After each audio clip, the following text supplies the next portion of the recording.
program, I have the special honor of introducing our keynote speaker for today's program. Theodore M Shaw is a New York native. He attended Wesleyan University in Connecticut and Columbia Law School, and then went to work for the NAACP Legal Defense and Education Fund, Inc., the Inc. Fund, really among law firms, law offices, groups of people who have contributed to American progress.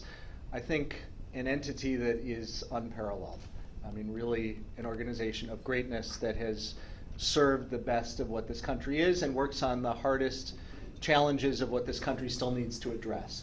At LDF, Ted Shaw rose to become the boss.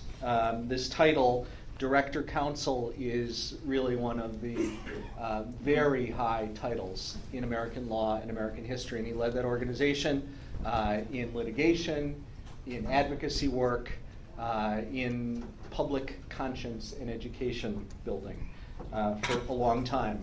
Since he left LDF, Ted has taught at Columbia Law School and now is Distinguished Professor of Law and Director of the Center for Civil Rights at the University of North Carolina School of Law in Chapel Hill. As you know from the news, North Carolina politics is a complicated thing, and the University of North Carolina, and particularly the law school, have been in the crosshairs, is in the crosshairs of some recent and hard stuff. And Ted Shaw is, kind of exactly the man who an institution could want on its team as it's dealing with some of that stuff. So it is a great honor to have him here today to talk to us about Uncharted Territory, the existential threat to the American Republic. Ted Shaw.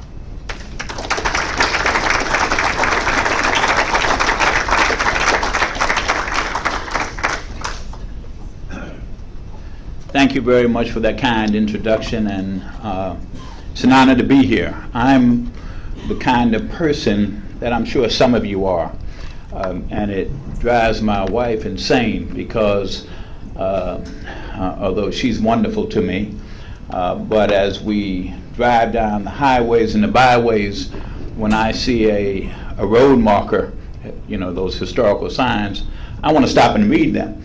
And she long ago got tired of that and then discovered that there is an app that allows you to read about them without stopping. So I share that with you for those of you who are like that.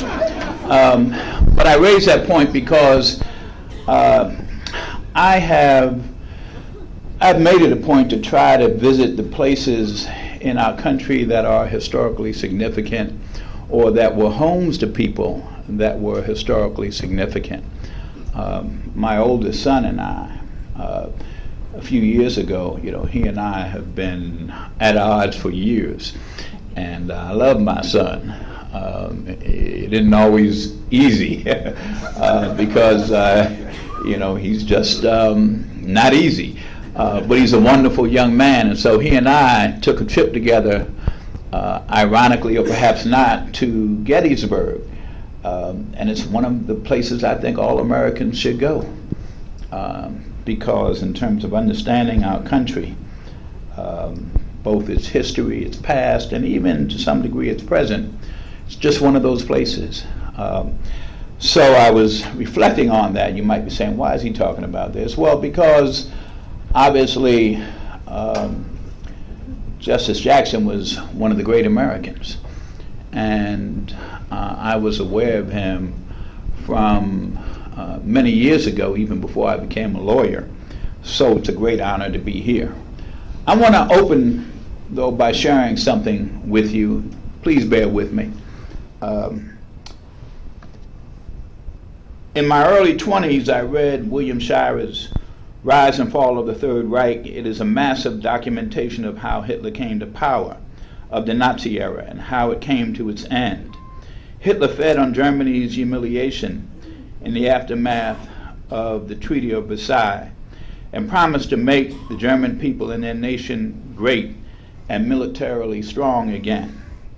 He demonized and scapegoated minority groups, Jews, Roma, Africans, disabled, homosexuals, and others, and rode a wave of ultranationalism and populist sentiments to power.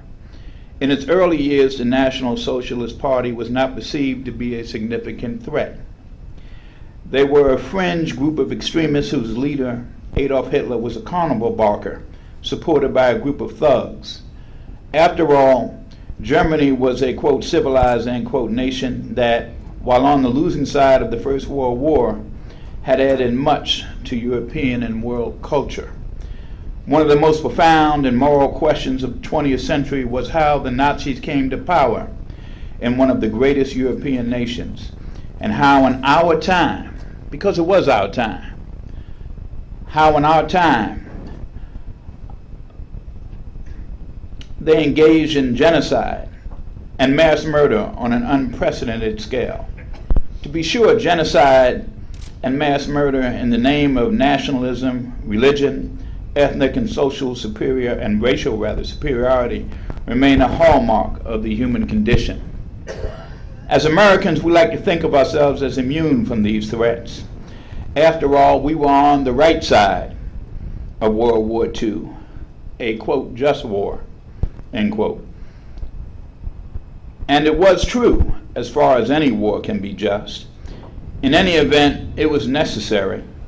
Now we find ourselves in another century in a more technologically advanced age and presumably in an even more advanced civilization. The United States has seen the election of its first African American president twice. The demographics of our nation have changed so that its historical majority is being numerically overtaken. Some take these changes in stride and even celebrate these changes as evidence of the strength of America's diversity. Others are deeply unsettled, some even unhinged. We are in uncharted territory. There are many who cry out to, quote, take our country back, end quote, and who are ready to follow one who claims to be able to restore what they are told is America's lost greatness and strength. An American carnival barker has risen to be the front runner in one of our two major political parties, and in recent years has increasingly become a party of intolerance and has harbored racist, ultranationalists, and others who claim legitimacy at the expense of those from whom they differ. At first, many of us did not take seriously the notion that Donald Trump was a political threat to win the Republican nomination for the presidency. His presence in the race was a crude form of political entertainment. Regardless of political differences, we told ourselves the mainstream of the Republican Party would assert itself and end this political circus and the unthinkable possibility of a Trump presidency. Meanwhile, Trump has demonized Mexicans as criminals and rapists, called for building a wall on our southern border, engaged in racist rhetoric and innuendo aimed at our president, advocated a ban on all Muslims entering the United States, called for violent treatment of an anti-racism protester at one of his public rallies, engaged in ugly mocking and hateful ridicule of a disabled reporter at a news conference, further engaged in misogynist rants, ridiculed, mocked, and belittled any and all who disagree with him, demonstrated an extraordinary hostility to the press and media who challenged him, including, incredibly, conservative outlets Fox News and the National Review, urged his supporters to yet at another one of his rallies to take the coats of protesters before physically ejecting them into sub-freezing weather, threatened a bellicose foreign policy that masquerades as strength on the world stage if elected president, and run a profane campaign wholly devoid of any real substance. As bad as it might be, it is one thing for a narcissistic, egomaniacal public personality to engage in this manner as a private citizen. It's another when this individual is seeking to wield the power of the presidency of the United States. And it is yet another when that individual is the leading candidate of one of our nation's two major parties. For some time now, I have believed that our nation is in real danger. I hope that I am suffering from paranoia. I hope that I am proven wrong. The threat we face does not have to be the same as that faced Germany in the first half of the 20th century. But as I watch events unfold, I am unsure of where we are going, and I keep thinking, this is how it happens. I wrote this in January of 2016, well before Trump had locked up the nomination of the Republican Party, one of our two great parties. To be sure, it was not certain that he would be able to be the candidate of the Republican Party at that time, but I was churning, I was feeling this great and deep unease when I wrote this. And you know what has happened. Now I'm conscious that some of you may be inclined after hearing all this to get up and walk out and say, we're not here to engage in partisan politics. That's what I think I just heard. But I urge you to believe me, a phrase that our president likes to use, believe me, that many times I don't have a whole lot of love for Democrats either. And I, more than anything else, I wish for, I want for, I pray for what has been the backbone of the Republican Party during most of our years, a more moderate party than the one we have now, to stand up and assert itself. It's not that we have to agree on policy and ideology. Indeed, I spend a great deal of time engaging in discourse, or I try to, with people with whom I disagree. And yet I can't help but remember some of the exchanges I've had in recent years. While I was head of the Legal Defense Fund, I remember going to the Heritage Foundation in Washington to speak. If any of you have ever been there, or if you know a whole lot about it, you know that you won't find a more conservative bastion in this country. And I remember after I spoke, outside I was waylaid by someone I didn't know very well, but I knew, a leading and outspoken conservative, who was very exercised at the moment. And he told me that I just didn't get it. What I didn't get was what was happening to this country because of immigration. And in particular, people from Mexico and Central and South America. And he told me that I didn't get what a threat they posed to African Americans. And so if I really wanted to represent the interest of the community from which I came, I would get on board with some of what they were proposing with respect to immigration policy. I politely told him I don't think he got me, but I never forgot that exchange because as time went on, it became even more and more evident that he was representative of an ideology and a movement that was growing stronger and stronger in this country. Now, indeed, I can remember when I moved to Los Angeles in the late 1980s at the request of the then director of the Legal Defense Fund, Julius, whom I encourage all of you to Google, because I suspect most of you have no idea who he was. And he was one of the great Americans. Usually I spend a great deal of time making sure people know exactly who he was, but I'm going to leave it to you so I can respect the time constraints that we are operating under. Once I was in LA then, I did in fact hear and see a lot about conflict between Mexican Americans and Mexican immigrants and African Americans, conflicts over jobs, conflicts over political power, conflicts that found their way into some of the litigation that I was engaged in. I remember one redistricting case.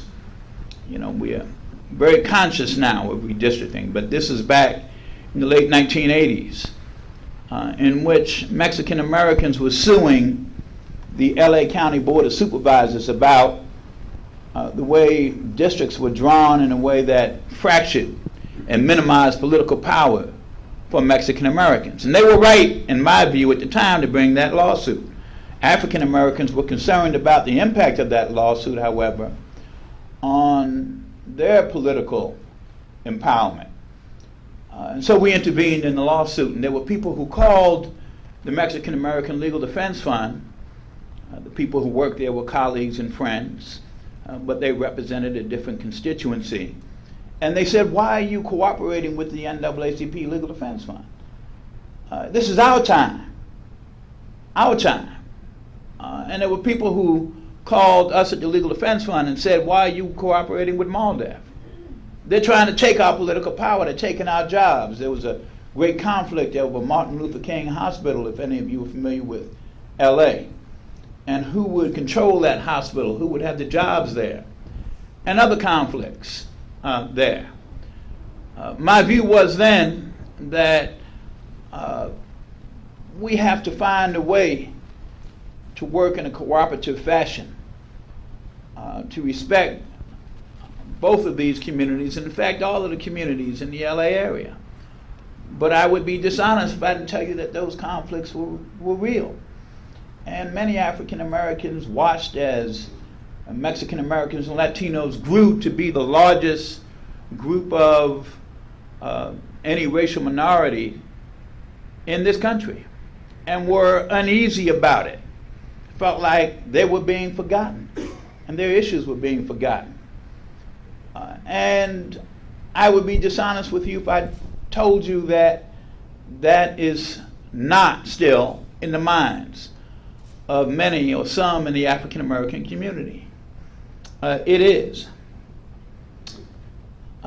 So I think about these issues as I think about how the country is changing, and I think about where we are right now. You know, I listened this morning and heard about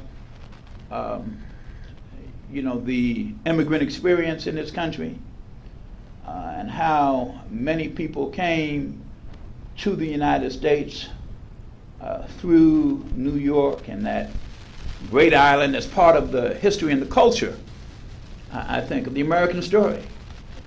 For the most part, it's not the African American story. I was born in 1954, the year of Brown versus Board of Education, on Governor's Island, another island in New York Harbor, almost literally in the shadow also of the Statue of Liberty. And so, to the extent that anybody can claim to be, to have a special call on our Americanness, and many people do, I could do that, but I think that's not useful.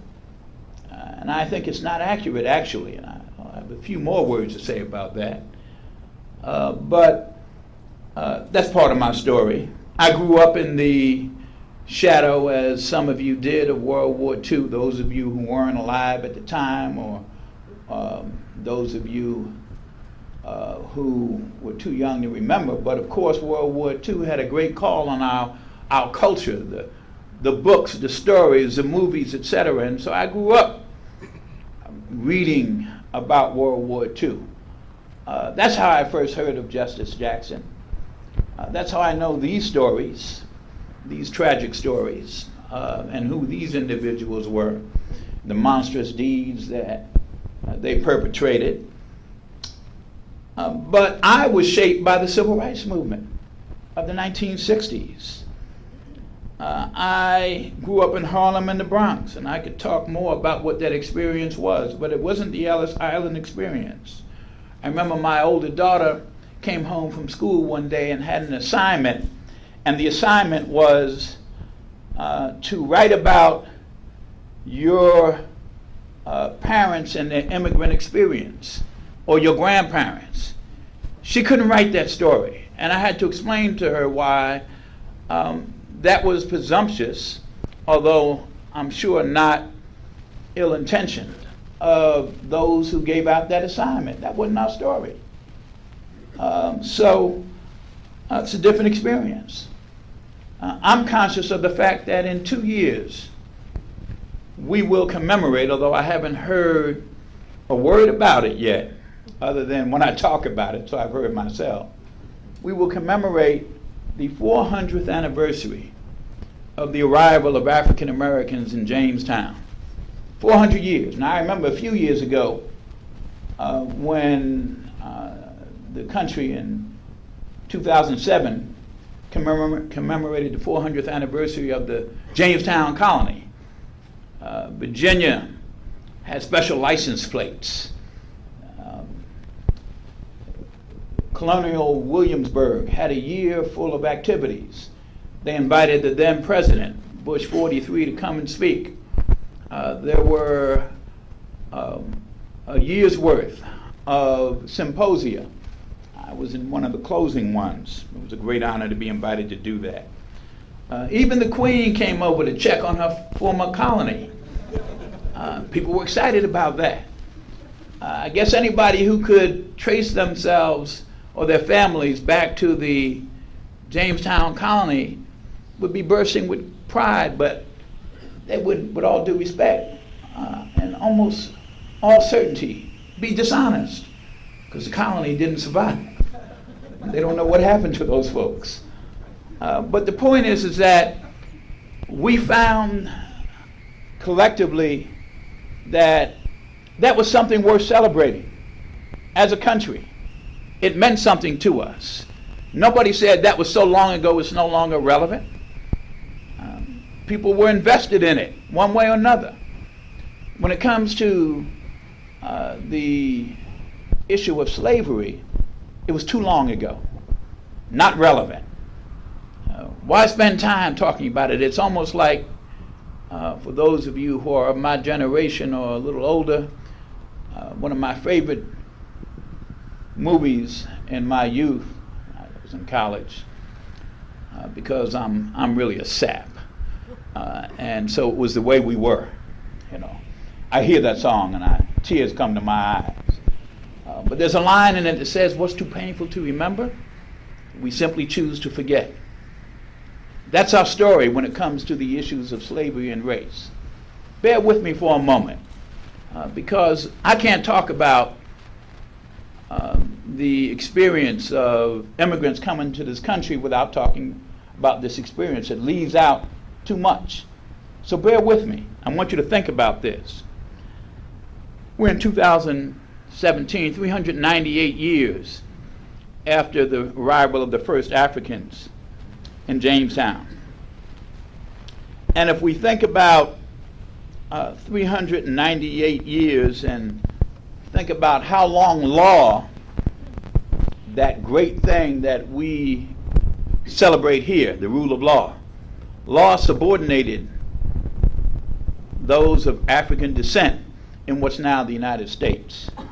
We have to talk about 335 years if we use Brown versus Board of Education as the cutoff point. 335 years. Or put it differently, that's somewhere around 84% of the time, of the days since the arrival of the first Africans at Jamestown. But that's too generous. We have to really go to the end of the 1960s, because Jim Crow segregation remained intact until then. We just commemorated a couple of weeks ago the anniversary of Loving versus Virginia, the case where the Supreme Court banned the laws that made interracial marriage illegal. And so we really have to talk about 88% of our days, almost 9 out of every 10 days in what's now the United States since the arrival of Africans have been spent with law subordinating African Americans either in the form of Jim Crow segregation or slavery. And that's a continuum. We can't stop at slavery and say it ended then. because it didn't. I could talk about, if we want to talk about the United States from 1776, we're talking about then 178 years out of our 241 years. That's somewhere around 73% of our days. You get the point? We like to talk about all of that as if it's not relevant anymore. We are now in colorblind America, and all of that is irrelevant. There's a story that I saved that said that it would take America 228 years at the progress of the rate we're going now, something like this, for African Americans to build the kind of wealth that's comparable to white Americans. Think about that for a minute. And yet we blame disadvantage, poverty. We blame a lot of dysfunction, educational achievement gaps and other things on those who are the descendants of the people who were victimized by that long history and period of Jim Crow segregation. How do we do that? You know, it's counterintuitive. How do we do that? So I think about all of this, and I think about the discourse we're engaged in now. Steve Bannon, alt-white, all right, excuse me, that was a slip, or maybe not, in the White House. Someone who certainly believes in white supremacy. We think about the discourse in this country right now about white supremacy. People are open about it again. I drive up and down the highways and the roads of Virginia and North Carolina. I pass these huge Confederate flags that fly with people saying, nothing racist about this. This is our culture, our heritage that we're celebrating, not racism. Well, there's a crude saying about doing something on my leg and telling me that it's raining. It begs the question, well, what is the culture and the history that you're celebrating? And when did these flags come back into prominence? It was during the Civil Rights era. We are certainly in an era in which we're seeing a reemergence of open racism. I believe in part we are where we are because of the election of President Obama twice. And I think that opened the doors to a great deal of resentment and anger. And when we talk about taking our country back from whom? And for what? Certainly we're talking about, I think, that part of our population that believes that they've lost something as opposed to gaining something, when our country proved in a profound way that a lot of our history, we don't have to be bound by it, that we can go beyond it. I think about Alexis de Tocqueville's Democracy in America.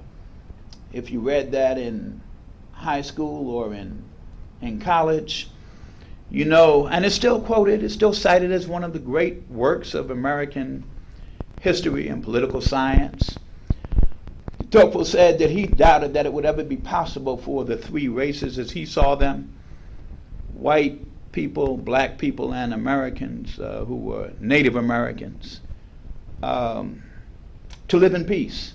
And indeed, with respect to black people and white people, there would be a great race war if slavery ever ended, or when it did. De Tocqueville wrote that long time ago. And I think about the debates in the Constitutional Convention and the unholy compromises that eventually led to the Civil War, slavery and race. I think about the other unholy compromise in 1876 that ended the Reconstruction era and the beginning of the era of Jim Crow segregation. Again, legalized subordination. So I ask, who are Americans? Who are we as Americans? I remember in 2008, the year that President Obama won the election, there was someone running for the Senate from Missouri. You might remember him. He was in the House at the time, and he made a statement about, quote, legitimate rape. Anybody remember that? He talked about women having a natural defense mechanism when they're raped. He thought he was talking about abortion. That would mean that they would not get pregnant. I thought something that I didn't hear anybody else say. Look at me. Look at me. I am an African American, but I'm many other things. I've done a lot of genealogical research. I cannot find, although there may be one or two holes, but I can't find any white people in my family whom I can identify after slavery. You understand the significance of what I'm saying? You know, there are millions of African Americans whose very countenances put the lie to what this individual was saying and talking about. But I'm not only talking about me, I'm talking about who we all are. There are many people in this country who don't know all that they could know about their heritage, and who would, if they found out they had African American ancestors, some would be very upset. Some would take it as a point of interest, and even maybe let out a laugh, reflecting irony. But that's who we are as Americans. That's who we are. And the country is becoming more and more reflective of that kind of diversity.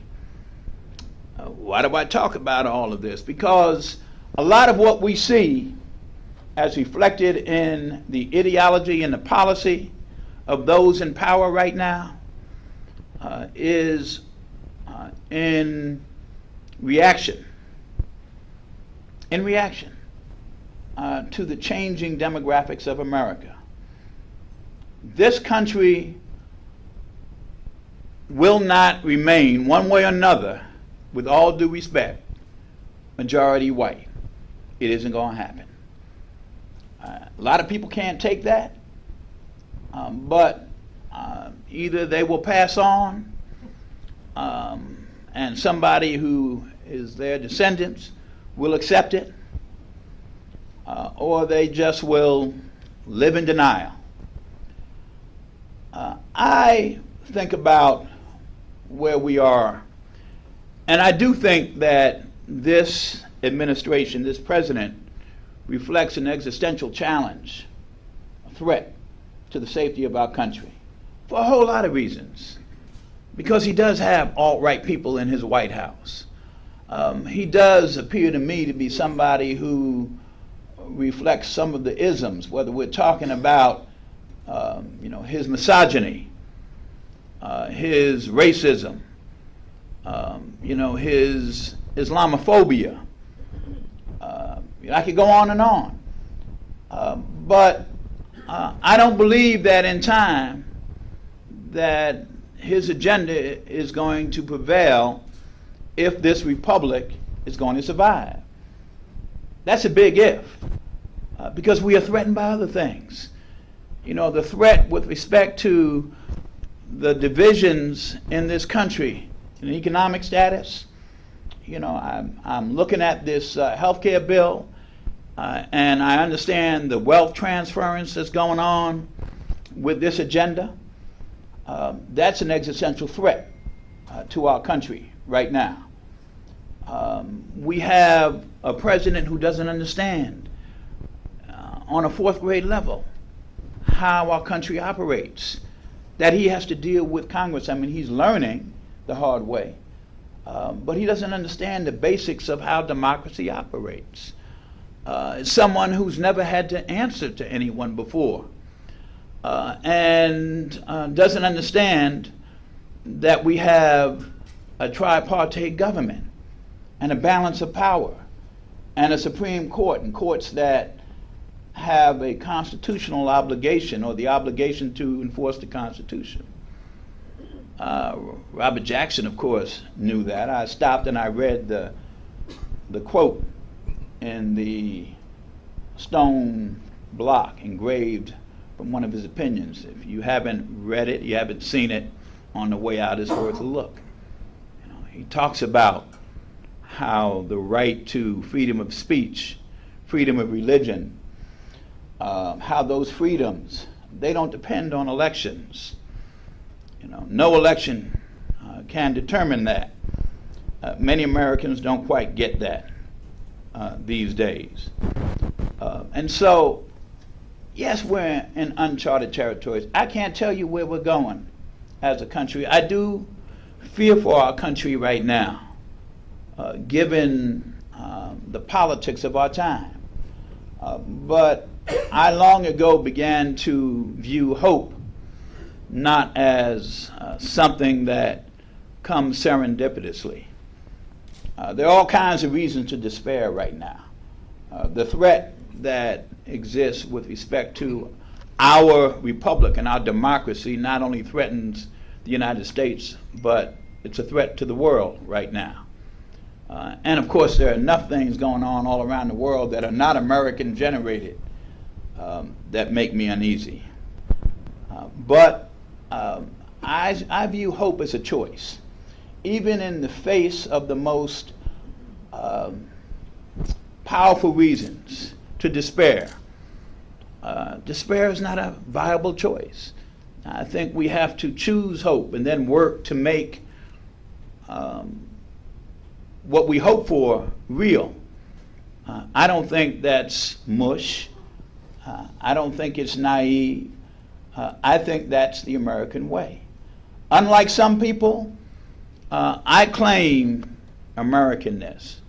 I also claim the right to criticize this country lovingly about some of the things that are our greatest shortcomings and our history and the unfinished work that we have to do to make the promises of the Constitution and the country real. But I love this country. Some of you may know, but probably most of you don't remember, an African-American musician, a singer in the 1960s. You may probably know some of his music. Curtis Mayfield. Anybody remember Curtis Mayfield? Besides People Get Ready, there's a piece that I sing and I play all the time because it makes me whole. And he sings, "This is my country." And the lyrics are wonderful. And this is my country. It's our country collectively. It is not just the country of those who are claiming that they have a special claim on Americanness. They don't know what they're talking about. And I would claim that the people in the White House right now are missing a whole lot with respect to knowing about what they talk. They are Americans, but no more Americans than I am or you or anybody else. And those who believe in the rule of law and the Constitution, I believe, will carry us through this difficult time. So I pray that I was wrong in the middle of the night on January 28th, 2016. I pray that I was falling prey to paranoia. Then I'm proven wrong. But I hope that we all work to make sure that I and others are wrong. This is our country, it is our time, our future is different from the one that, I guess I'm being told I should shut up. You get the point. So Thank you for letting me stay with you for a little while and share some thoughts. I say God bless America, not just in a corny way, but I also hope that the work that you do here at the Jackson Center is blessed. Thank you.